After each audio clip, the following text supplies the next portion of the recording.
Hey, good morning, ashestorubies family. How are you doing? Good morning, Vicky. You're looking beautiful in the orange. Is it orange, I pink, don't know. white? It's Peach? peach. I don't know. Oh yeah, that is a color, a peach.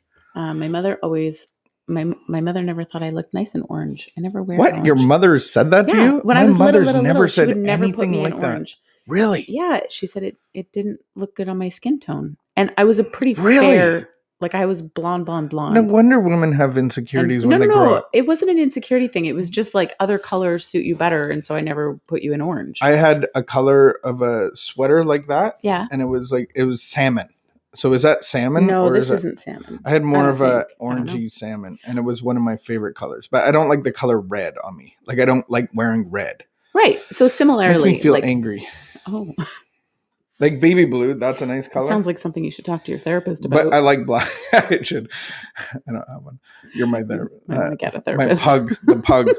Hey, buddy, we got a meeting in an hour. We're gonna talk about the color red. No, I like blue on me. Like I like the color blue. Are you a bull A bull in a china shop?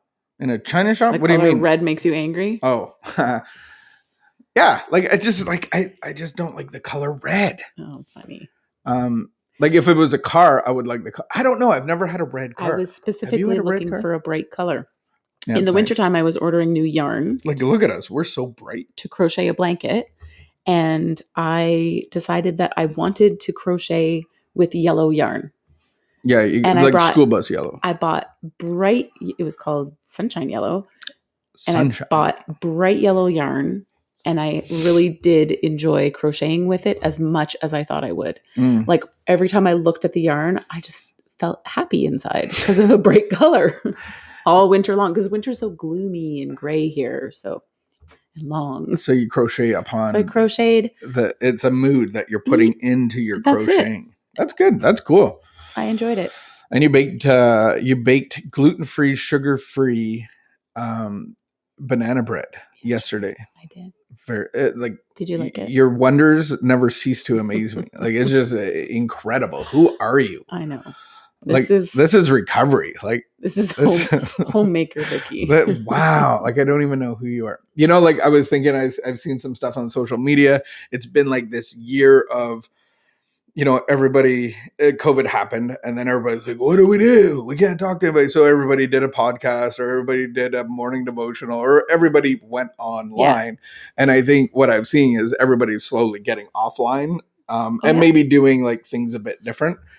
And then I was thinking, like realizing we've been doing this for a year. Over a year. And I believe, this is my belief, that we have never talked about sex. Oh. As a couple, as like we've never had a devotional on sex. And I thought that was odd. And I thought I would bring that up and just see your reaction.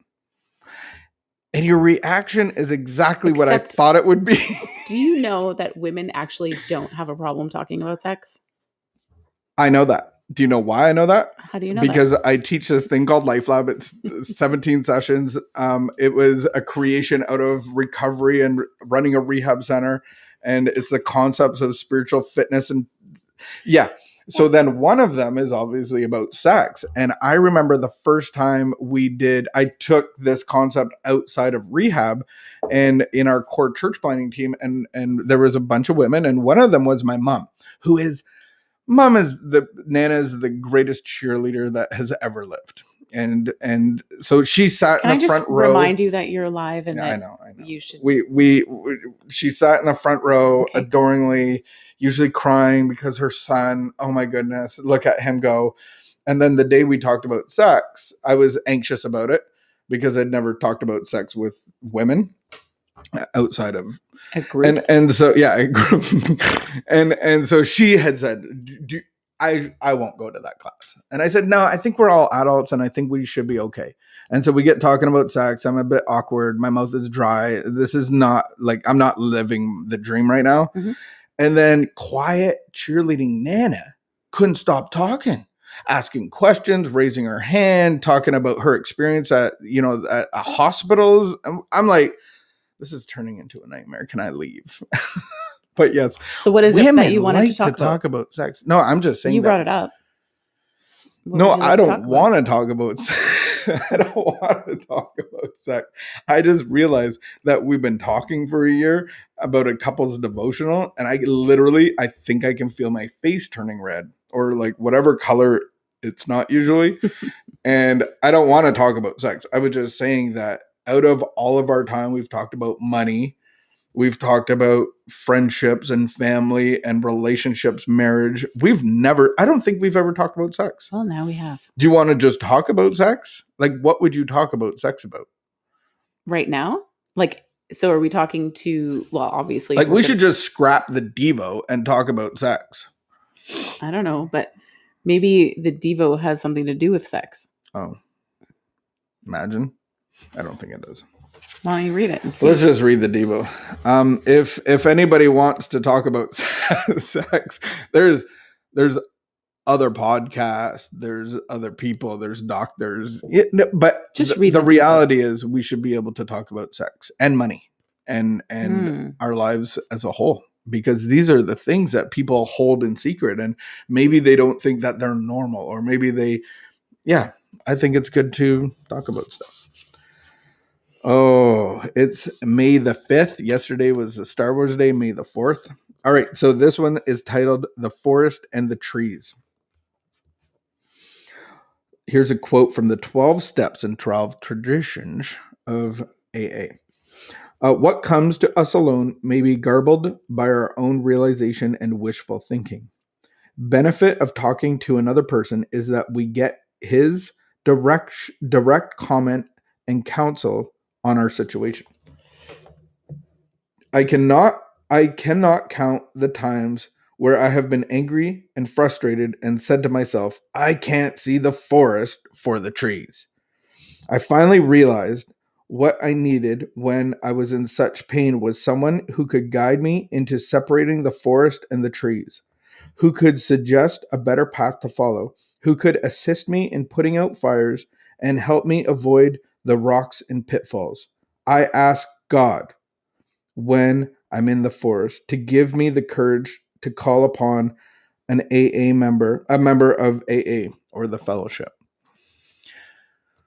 I immediately think of the times where the teacher says, good quiz, guys. Now, here are the answers, and you're going to mark your own tests. I'm not good at marking my own tests because I'm super competitive and I'm not good at school. So what do? I'm trying to change the answer. So I don't have a good perspective, but when I give you my paper, I actually get the truth. And so I'll be like, cheat for me. Mm-hmm. And I'm trying to convince you of something, but we need people, but we need God to direct our thinking. What did you think about? Are you still thinking about sex?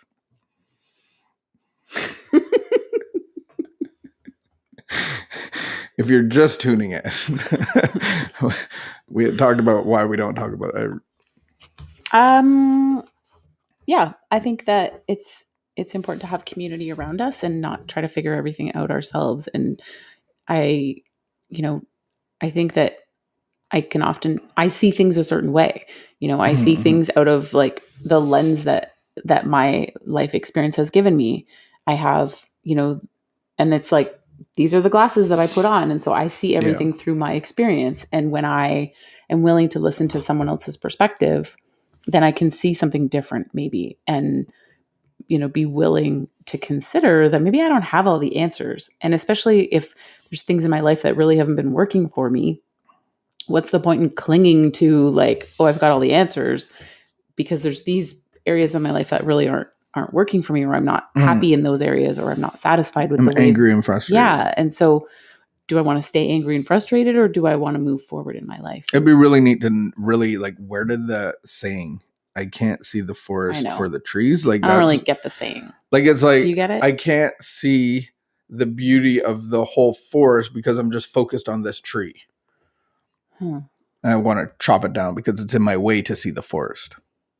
So this is my problem. I'm focused on this problem because I can't see the forest because of this tree. Maybe that's not what it is, but in my mind, that's how I work a problem. I can't see the beauty of a forest because I'm just focused on this frustrating. And really, I think that could be true, and that's definitely true of life often. That I'm so overwhelmed by my life. I'm picking apart these individual little things, and that's what happened to me last year. Someone would say like, "Oh, how are you?" or "What's wrong?" And I could list all the all the things trees that were that are giving in me your way. anxiety, that were a problem, the things that I, wasn't happy with. But instead, like if I looked at my life as a whole, I was really quite happy with my life. And I really liked the way that my life was, but I was like so hyper focused on these individual problems, and they were taking up all the space in my head.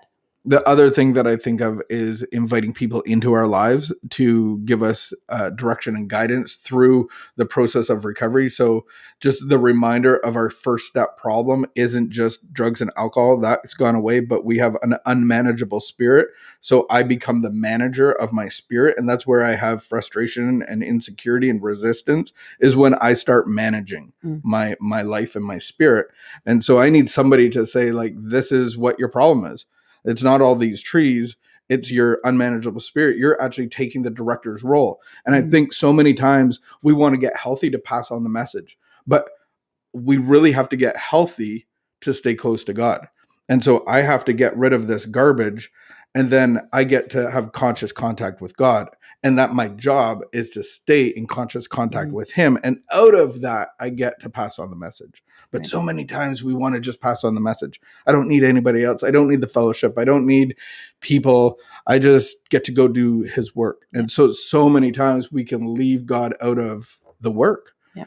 And the whole, and then we get frustrated and irritable and discontent, and we're just managing our lives. So we just leave you with that, to meditate about the forest and the trees, and not focusing on one forest, but inviting God into and inviting people into your lives. And so we have our All Addictions recovery meeting at noon today. Would you join us for that? All the details are on our You're social gonna put media, them in the blurb on Zoom, attached with this video. I'm not sure. I will.